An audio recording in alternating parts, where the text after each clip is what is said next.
In this podcast episode, Ben Shapiro discusses a variety of pressing political and economic issues, centering on the effectiveness of the Department of Governmental Efficiency under the leadership of Elon Musk.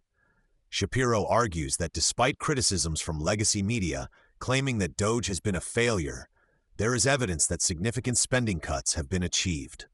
He highlights that the Trump administration has withheld approximately $43.687 billion of congressionally approved funding, which has led to a substantial reduction in government spending. Shapiro elaborates on the specifics of these spending cuts, noting that nearly $42 billion was frozen or canceled for the State Department, which includes support for U.S. aid.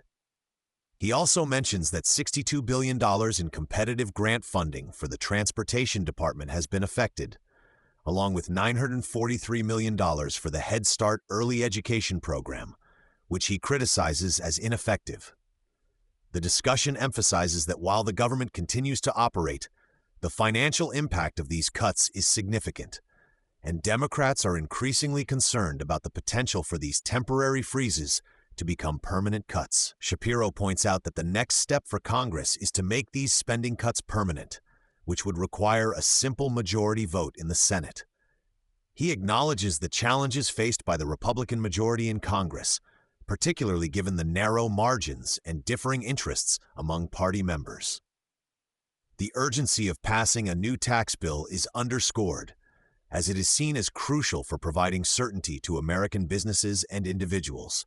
Transitioning to the topic of the ongoing trade war, Shapiro discusses the implications of President Trump's tariffs on various industries, particularly the automotive sector.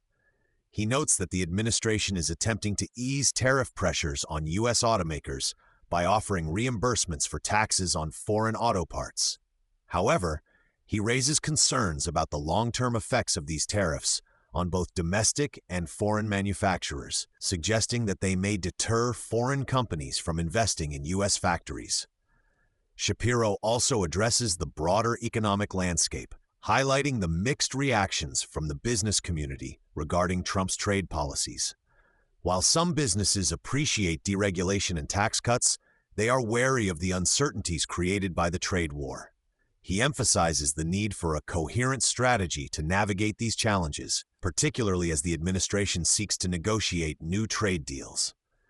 A significant portion of the discussion revolves around China's response to the trade war and its implications for U.S. foreign policy.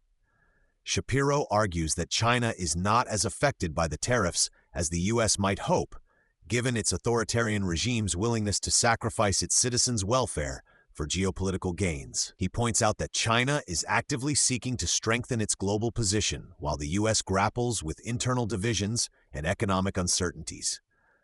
Shapiro highlights a recent propaganda video from China that portrays the U.S. as a bully, suggesting that China is positioning itself as a defender of sovereignty against American aggression.